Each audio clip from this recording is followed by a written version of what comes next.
इधर गीता भी असलियत जान चुकी थी। अब वह सागर से छुटकारा पाना चाहती थी। सागर सुबह काम पर जाता तो बाहर से ताला लगा कर जाता।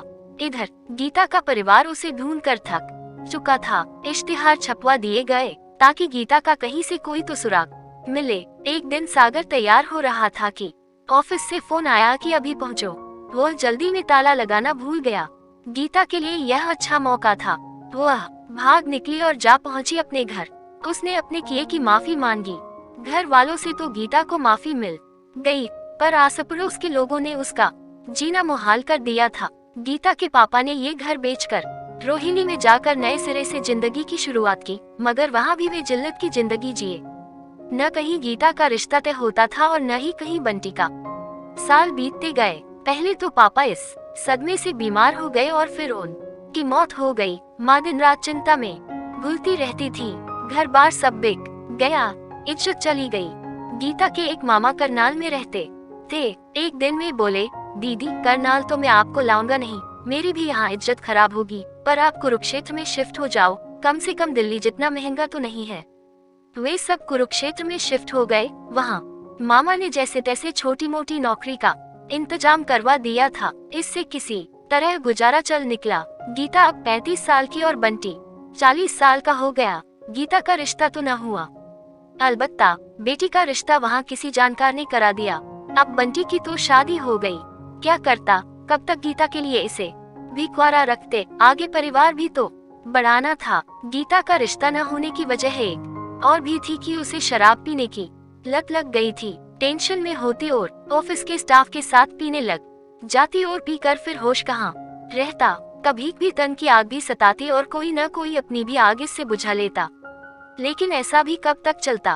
भाई के बच्चे भी हो गए हैं, सब समझने लगे हैं।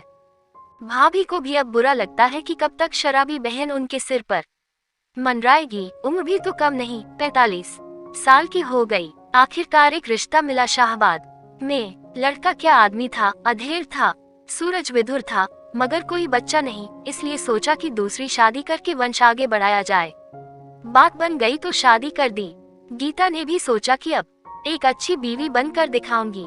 शराब की लत छोड़ दी धीरे धीरे। तकरीबन 6 महीने सब सही रहा। इसी बीच पड़ोसी की बेटी रीमा दुबई से आई। 2-3 महीने यहाँ रही। दोनों परिवारों में अच्छा खासा लगाव भी था। रीमा जितने समय तक शाहबाद में रही, गीता संग अच्छी दोस्ती रही।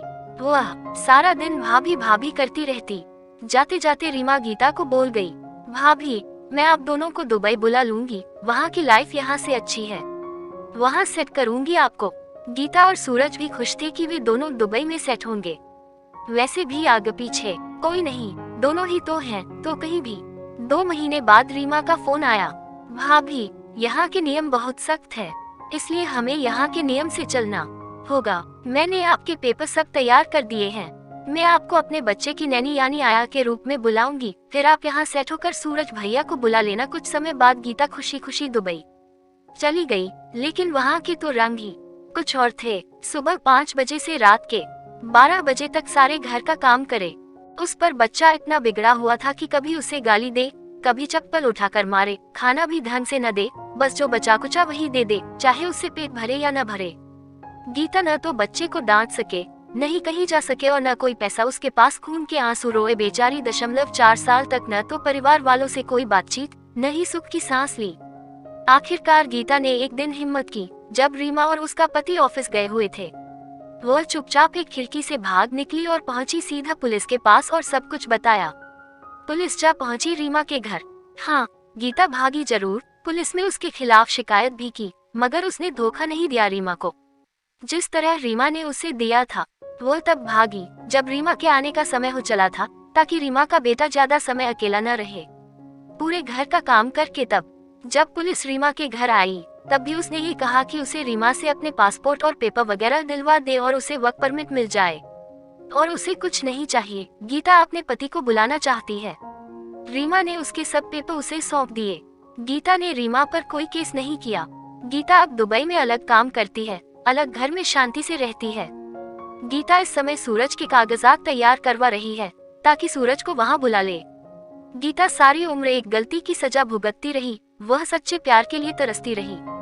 एक छोटी सी गलती ने पूरा परिवार बिखेर दिया, लेकिन अब बुढ़ापे में कोई ना कोई तो सहारा चाहिए। हर एक को कम से कम सूरज और गीता एक दूसरे का सहारा तो बनेंगे। कुंवारी ख्वाहिशें झुलस कर दम तोड़ चुकी थीं, लेकिन गीता एक अच्छा काम और कर रही थी कि कोई भी लड़की अगर इस तरह की भूल करती तो वह उसे समझा बुझा कर उसके घर पहुंचा आती।